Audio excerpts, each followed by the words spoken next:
जीवन की दिव्यता और भव्यता को जानने के लिए आए हुए जिज्ञासु। कहते हैं स्नान से तन की शुद्धि होती है तो ध्यान से मन की शुद्धि होती है।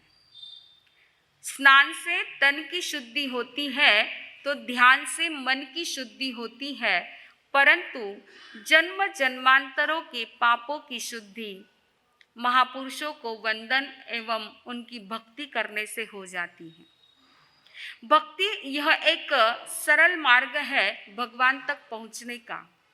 भावों ही भावों में भक्त भगवान से संवाद करने लगता है। गीता का पहला संदेश भी भक्ति ही बताया गया है। भक्ति एक ऐसा मार्ग है, हर कोई इस मार्ग पर चलकर के भगवान तक पहुंच सकता है, भगवान बन भी सकता है। देखिए, माता मरुदेवी की भक्ति ममता में ढलती है तो महासती राजुल की भक्ति प्रेम में ढलती है। मीरा की भक्ति समर्पण में ढलती है तो चंदना की भक्ति श्रद्धा में ढलती है। भक्ति एक अनूठा मार्ग है प्रभु तक पहुंचने का। इसी भक्ति के आधार पर मीरा ने मोहन को पाया और चंदना ने महावीर को पाया। अभी भक्ति पर्व चल रहा है ना। नवरात्रि यह भक्ति पर्व शक्ति स्वरूपा देवियों की भक्ति करके आप अपने जीवन को सुखी बनाना चाहते हो, यह आपकी लौकिक भक्ति है। परंतु इसी भक्ति का दूसरा पर्व आ रहा है, हमारा आइम्बिल ओली पर्व। यह भी एक भक्ति का पर्व है। इस भक्ति पर्व में, आइम्बिल ओली पर्व में नवपद की आराधना, साधना एवं भक्ति करके हम अपने जीवन में शारीरिक, मानसिक एवं आध्यात्मिक ऊर्जा को हमें बढ़ाना है। उसके लिए हमें तैयारी करना है ना, क्योंकि 1 तारीख से आइम्बिल ओली पर्व शुरू होने वाला है। तो आज से ही हम तैयारी कर ले, प्रिपरेशन कर ले। प्रिपरेशन का जमाना है। कोई भी कार्य करना हो 2-4 दिन पहले उसकी प्रिपरेशन करते हैं, तैयारी करते, फिर वो कार्यक्रम अच्छा होता है। जैसे आपके बच्चे भी हैं, स्कूल की एग्जाम होती है तो कितने दिन पहले प्रिपरेशन करते हैं? 4 दिन, 8 दिन, 15 दिन पहले प्रिपरेशन करते हैं। आप लोग भी, अभी हमारे यहाँ शिविर कल से शुरू हुआ है। 5 दिन के पश्चात 5 दिवसीय शिविर पूर्ण होने के बाद फिर आपकी भी परीक्षा होने वाली है, तो उसकी भी आप प्रिपरेशन करोगे। 1 दिन पहले, कुछ घंटे पहले कुछ ना कुछ आप तैयारी तो करोगे, है ना। अभी नवरात्रि भी आई है और घट स्थापना आपने की, उसके लिए भी आपने प्रिपरेशन की। अपने घर को सजाया, साफ सुथरा किया, सब कुछ किया। तो प्रश्न मेरा ये है कि ओली पर्व के लिए आप क्या प्रिपरेशन करोगे? हाँ, मन की तैयारी करोगे। मन की तैयारी तो बाद में करोगे, लेकिन क्या करोगे बता दूं? 9 दिन आपको आइम्बिल करने हैं। आपको पता है 9 दिन तक दूध, दही, घी, तेल, मीठा कुछ भी मिलने वाला नहीं है। चलो जमा के दबा के खा लो। अभी 9 दिन कुछ मिलने वाला नहीं है फिर, क्योंकि ओली तो करनी है। और पट्टे से आदेश मिला है कि ज़्यादा से ज़्यादा संख्या में ओली करनी है। तो हमारा आग्रह भी यही रहेगा कि जो हमेशा करने वाले हैं वो तो करेंगे ही करेंगे, लेकिन हम चाहते हैं कि नए मेंबर तैयार हो जाए। नई बहुएं हैं, लड़कियां हैं, आएंगे, आपको आप ये बताएंगी भी। पाली में हमने चौमासा किया, वहाँ पर स्कूल और कॉलेज में पढ़ने वाली छोटी छोटी लड़कियां, लड़के भी आइम्बिल की ओली करते थे। 1000 ओली एक साथ में होती थी वहाँ पर। ये हमने देखा है, बहुत सुंदर नज़ारा था। पाली चौमासा किया तब देखा हमने। तो इस बार भी पूज्यवर ने आदेश दिया है कि ज़्यादा से ज़्यादा संख्या में एक ओली पर्व का बहुत सुंदर, जैसे अभी मास्कमण का तप का माहौल बना हुआ था, वैसे ही अभी आइम्बिल ओली का एक माहौल हमें बनाना है। इसके लिए आपको प्रिपरेशन करना है। इसलिए आज से ये बात शुरू कर दी है, प्रिपरेशन कर लो। क्या करोगे? जमा करके खाना पीना है ना। 9 दिन 9 कलर की साड़ियाँ पहनना है, तो उसकी भी तैयारी आप कर लोगे। तो ये बाहर की भौतिक तैयारी है, परंतु हमें तैयारी कौन सी करनी है? मन की तैयारी करनी है। आइंबिल होली पर्व में हमें भक्ति करना है, नवपद की आराधना साधना हमें करना है। विशिष्ट पद्धति से जो भी साधना होती है उस साधना के लिए सबसे पहले जरूरी है हमारी तन की शुद्धि, मन की शुद्धि। तो तन भी सात्विक हो, मन भी सात्विक हो, विचार सात्विक हो, ऐसे शुद्ध मन और शुद्ध भाव से हम आराधना करें। ऐसी आराधना करें कि हमारा मन ऐसा पात्र बन जाए कि जिसमें नवपद की भक्ति का उत्कृष्ट रसायन भीतर में उतर जाए। उत्कृष्ट रसायन, ऐसा रसायन भीतर में उतर जाए कि यहीं पर हमारी भव यात्रा सीमित हो जाए। आइए उस श्रीपाल कथानक को हम श्रवण करेंगे जिन्होंने मात्र नवपद ओली की आराधना की, भक्ति की और अपनी भव परंपरा इतनी सीमित कर दी, इतनी सीमित कर दी है। कैसे उन्होंने यह आराधना की है, किस विधि से, किस पद्धति से किया है, इस कथानक को हम आज से श्रवण करेंगे। हमारा भारत देश देखिए उत्सव प्रिय देश है, पर्व प्रधान देश है।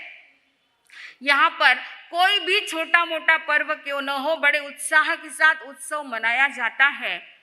पर्व दो टाइप के होते हैं, लौकिक पर्व और लोकोत्तर पर्व। अभी लौकिक पर्व चल रहा है और आइंबिल ओली यह हमारा लोकोत्तर पर्व आएगा।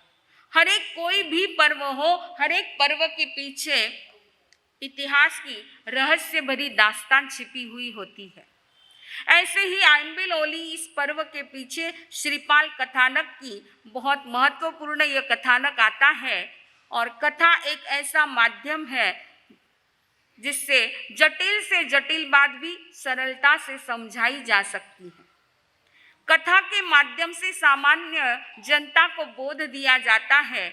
और कथा एक ऐसी चीज है, प्रवचन भी आप बहुत घंटा भर प्रवचन सुन लो, लेकिन उसमें अगर छोटी सी कथा नहीं है, छोटा सा चुटकुला नहीं है, तो आप बाहर जाके क्या मजा नहीं आया आज प्रवचन में, है ना? ऐसे ही बोलोगे आज कोई मजा नहीं आया, सारी तात्विक बातें थी दिमाग के ऊपर से जा रही थी। और छोटी सी कथा हो या छोटा सा चुटकुला हो तो आपको मजा आ जाता है, आपको याद रह जाता है। बस यही बात तीर्थंकरों ने भी समझाई है। तीर्थंकर परमात्मा ने भी कथा के माध्यम से जनता के मन पर एक अमिट छाप छोड़ी है, बोध दिया है, समझ दी है। ऐसे हमारे जो भी 32 आगम है उनमें भी कथानुयोग के अंदर कौन से आगम आते हैं। जैसे आपने अंतगढ़ सुना पर्युषण में, ज्ञाता धर्म कथा भी आप सुन रहे हैं, एक एक कहानी आपके सामने रखी जा रही है। ऐसे उपासक दशांग है, विपाक सूत्र है, बहुत सारे आगम हैं कि जहाँ पर कहानियों का वर्णन आता है। ऐसी कहानियां बहुत सारी रहती है। कथा, क था, कोई एक था। कथा का मतलब क्या? क था यानी कोई एक था, तो उसकी जीवन घटना। ऐसी बहुत सारी कहानियां आती हैं। उन सारी कहानियों को, कथाओं को भगवान ने 4 विभागों में विभाजित किया है। कौन से 4 विभाग है? स्त्री कथा अथवा पुरुष कथा, भक्त कथा, देश कथा और राज कथा। ये 4 प्रकार की कथाएं होती हैं, जिसमें जैसे राज कथा है तो राजा से संबंधित, राजा के रूप, गुण, सौंदर्य, शौर्य आदि इन सारे गुणों का, राज्य संबंधित बातों का वर्णन जिस कथा के अंदर होता है उसको राज कथा कहते हैं। देश कथा, देश से संबंधित बातों का वर्णन जहाँ होता है उसको देश कथा कहते हैं। स्त्री कथा अथवा पुरुष कथा, इसमें स्त्री अथवा पुरुष से संबंधित सारा वर्णन होता है। और भट्ट कथा यानी भोजन संबंधित सारा वर्णन जिसमें होता है उसको भट्ट कथा कहते हैं। तो ये चारों प्रकार की कथा आप दिन भर बहुत करते हो, इसको भगवान ने वी कथा कहा है। ये वी कथा है, कर्म बंध कराने वाली कथा है। परंतु धर्म कथा जो होती है वो कर्म निर्जरा वाली कथा होती है। धर्म कथा को सुनने से जीवन में परिवर्तन निश्चित रूप से आता है, इसलिए हमारे यहाँ धर्म कथा का वर्णन किया गया है। तो आइए आज से हमारे यहाँ श्रीपाल कथानक शुरू होने जा रहा है कि श्रीपाल का जीवन कैसा था, इस घटना को हम सुनेंगे। एक प्रश्न यहाँ होता है कि आइंबिल ओली साल में 2 बार आती है, चैत्र और असोज महीने में। साल में 2 बार श्रीपाल कथानक होता है। चैत्र महीने में भी कोई साधु संत आते हैं तो वो भी श्रीपाल कथानक पढ़ते हैं और चौमासे में भी यह श्रीपाल कथानक पढ़ा जाता है। तो यहाँ पर प्रश्न होता है, बार बार वही श्रीपाल कथा को क्या सुनना है? बार बार वही अंतगढ़ सुनते हो, वही उत्तरायण सुनते हो, वही श्रीपाल कथानक सुनते हो। बाहर भी लोग देखिए रामायण भागवत के सप्ताह बैठाते हैं, वही रामायण वही भागवत चलता रहता है। क्या सुनना है इसको बार बार? अरे सुन सुन के तो कईयों को मुंह जबानी याद हो चुका है, क्यों सुनना इसको बार बार? कुछ नया हो जाए, ये तो बहुत सुन लिया, अभी कुछ नया हो जाए। परंतु देखिए, ऐसा जो कहते हैं ना, उसके लिए एक बहुत सुंदर समाधान दिया है कि जब से हमको दांत आए तब से हम खाना शुरू किए हैं, वही रोटी वही सब्जी खाते हैं, वही दाल चावल खाते हैं। कभी ऐसा लगता है कि अरे बहुत हो गई, अभी रोटी सब्जी नहीं चाहिए, दाल चावल नहीं चाहिए, दूसरी कोई नई डिश चाहिए। अच्छा, बच्चों की डिमांड होती है कि मम्मी कुछ नई डिश बनाओ, ये रोटी सब्जी नहीं चबाएंगे हम लोग, दूसरा कुछ बनाओ।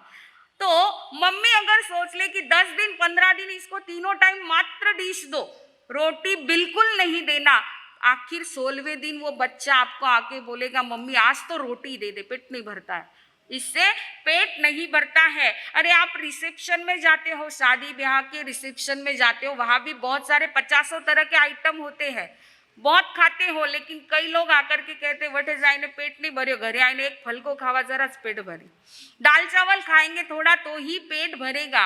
तो वही रोटी वही सब्जी वही दाल चावल बार बार खाते हैं, फिर भी तृप्ति नहीं होती है। एक बार खा लिया, 4-5 घंटे के बाद फिर भूख लगती, फिर वही खाते हैं। तो जब वही चीज बार बार खाते बोर नहीं होता है, क्यों नहीं होता है? क्योंकि इससे हमारे शरीर को पोषण मिलता है। बार बार वही रोटी सब्जी खाने से हमारे शरीर को पोषण मिलता है, वैसे ही बार बार उस कथा को सुनने से हमारी आत्मा को पोषण मिलता है, हमारे सम्यक्त्व की विशुद्धि होती है। बार बार उन महापुरुषों की जीवन घटना को और जितनी बार सुनेंगे उतनी बार नया मिलेगा, क्योंकि हर बार सुनाने, भले कथा एक है लेकिन सुनाने वाले हर बार नए होते हैं। पिछली साल 2 साल पहले आपने सुना होगा, कोई किसी दूसरे ने सुनाया, आज आप हमसे सुनेंगे, इसके आगे और किसी से सुनोगे, तो सुनाने वाले हर समय अलग रहते हैं। तो हर समय हर एक की परोसने की पद्धति अलग अलग होती है। बस इसी प्रकार हर कोई भी महापुरुष की जीवन घटना को ले लो, कोई भी आगम गाथा को ले लो, हर एक बार उसमें से कुछ न कुछ नया जरूर मिलता है। तो जैसे बार बार ये कथा सुनने से बार बार हेमरिंग की जाती है तो वो बात अच्छी लगने लगती है, और हमारे जीवन में भी कहीं ना कहीं हम भावों से, विचारों से, व्यवहार से अगर फिसल गए हैं तो वापिस वह शुद्धिकरण हो जाता है। इस कथा को इसलिए सुना जाता है। तो ऐसे इस कथा का वर्णन आता है हमारे यहाँ उत्तरायण सूत्र के 29वें अध्ययन में भी। भगवान को गौतम स्वामी ने यही प्रश्न पूछा, भगवान धम्म कहायणम बनते जीवे किम जणये, भगवान धर्म कथा करने से जीव को कौन से फल की प्राप्ति होती है, क्यों करनी चाहिए धर्म कथा, क्यों सुननी चाहिए धर्म कथा? तब प्रभु ने कहा कि धर्म कथा कहने से और सुनने से कर्मों की निर्जरा होती है। मात्र कहने से और सुनने से कर्मों की निर्जरा होती है। जिन शासन की प्रभावना होती है, शासन का प्रचार प्रसार होता है, और जितना हम शासन की प्रभावना करेंगे उतने हमारे अशुभ कर्मों की निर्जरा होती है। इसलिए धर्म कथा कहनी चाहिए। तो आइए सबसे पहले कथा की शुरुआत करने से पहले यहाँ पर मंगलाचरण किया गया है। ऋषभादि 24 जिन विद्यमान प्रभु विश, अनंत चतुष्टय युक्त है ते प्रणमु जगदीश। गणधर गौतम स्वामी जी तास चरण शिरनाय, वंदु माता सरस्वती दीजे वर मुझमाय। 9 पद महिमा वर्णऊ प्रणमी सदगुरु पाय, कहूँ चरित्र श्रीपाल को पढ़ता संपत आय। यहाँ पर भगवान ऋषभदेव से लेकर भगवान महावीर तक अनंत चतुष्टय युक्त ऐसे तीर्थंकर परमात्मा को वंदन किया है। गणधर गौतम स्वामी को वंदन किया है। सरस्वती माता यानी श्रुत देवता को वंदन करके 9 पद की महिमा बताने वाला यह श्रीपाल कथानक आरंभ किया जाता है। इस प्रकार मंगलाचरण करके आगे बात बताई है। वीर आज्ञा शिरधार गुरु गौतम अणगार, वीर आज्ञा शिरधार गुरु गौतम अणगार, आए राजगृही बाहर करता पर उपकार, वीर आज्ञा शिरधार। वंदे श्रेणी कान गुरु किया बयान, धरे नव पद ध्यान, मिले पग पग निधान, वीर आज्ञा शिरधार।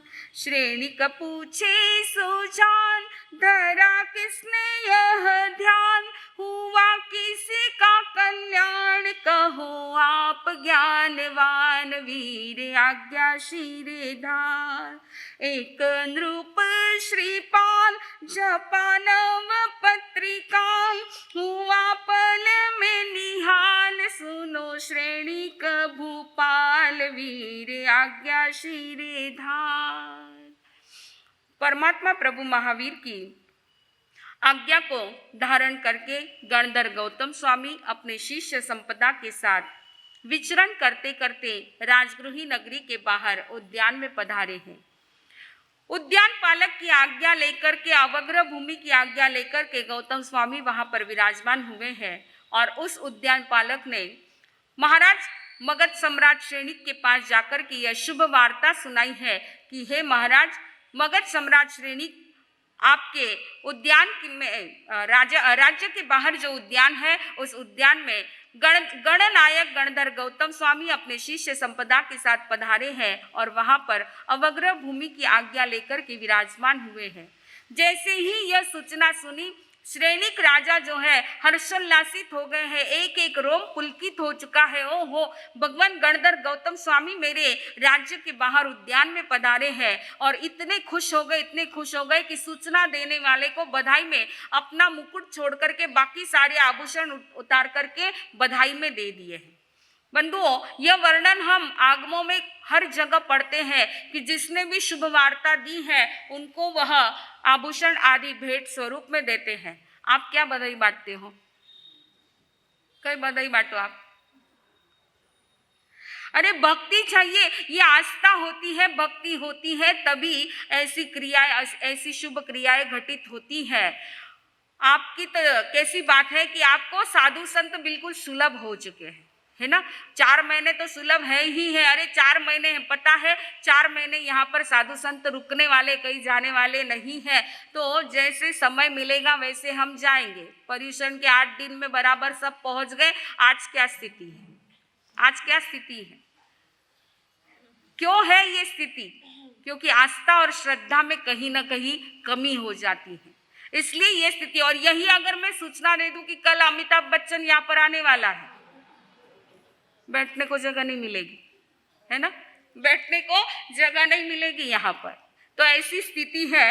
गए लाला जपी माला, लंबा तिलक लगाया है। मंदिर में एक लाला जी गए लाला जपी माला, लंबा तिलक लगाया है। करी अर्चा सुनी चर्चा, मजा मंदिर में आया है। करी अर्चा सुनी चर्चा, मजा स्थानक में आया है। कथा के बाद जब पूछा लाला से, लाला क्या लिया बोलो। कथा के बाद जब पूछा लाला से, लाला क्या लिया बोलो। बहारों फूल बरसाओ, मेरा महबूब आया है। ऐसी तो भक्ति है, ऐसी तो भक्ति है। इसीलिए तुलसीदास जी को कहना पड़ा, माला तो कर माही फिरे, जीव फिरे मुख माही। माला तो कर माही फिरे, जीव फिरे मुख माही। मनवा तो दह दिस फिरे, या सिमरण की रित नाही रे मनवा, या सिमरण की रित नाही। माला तो फेर लेते हैं, उंगलियां भी फिरती है, जबान भी घूम जाती है और मन भी भटक जाता है, स्थिरता नहीं रहती है। जहाँ स्थिरता होती है, एकाग्रता होती है, अहोभाव होता है, आस्था और श्रद्धा होती है, वहाँ पर एक शब्द भी भीतर में पहुंच जाता है, जिनवाणी का एक शब्द भी ग्रहण कर लेता है तो उस व्यक्ति के जीवन में परिवर्तन आए बिना नहीं रहता है। तो सुनो, पर कैसे सुनो? श्रद्धा के साथ सुनो, अहोभाव के साथ सुनो। श्रेणिक राजा वहां पर पहुंच गए हैं, गणधर गौतम स्वामी के चरणों में पहुंच गए हैं, वंदन नमन किया है और देशना श्रवण करने के लिए बैठ गए हैं। गणधर गौतम स्वामी ने नवपद की महिमा का वर्णन वहां पर किया है, नवपद का महत्व समझा रहे हैं। और जैसे ही ये नवपद का महत्व समझाया, श्रेणिक राजा को जिज्ञासा हो गई और श्रेणिक राजा पूछ रहे हैं कि भगवान, अभी अभी आपने नवपद की महिमा को फरमाया है, लेकिन मेरी जिज्ञासा है कि ऐसे नवपद की आराधना किसने की और उनको कौन से फल की प्राप्ति हुई है? किसने यह आराधना की है और उनको कौन से फल की प्राप्ति हुई है? अब अवसर आने पर हम देखेंगे कि गणधर गौतम स्वामी नवपद की महिमा का वर्णन करते हुए किसने आराधना की, कैसे आराधना की, किस पद्धति से की और उनको कौन से फल की प्राप्ति हुई है, अवसर आने पर इस घटना को हम आगे चलाएंगे। बोलिए भगवान महावीर स्वामी की। ओम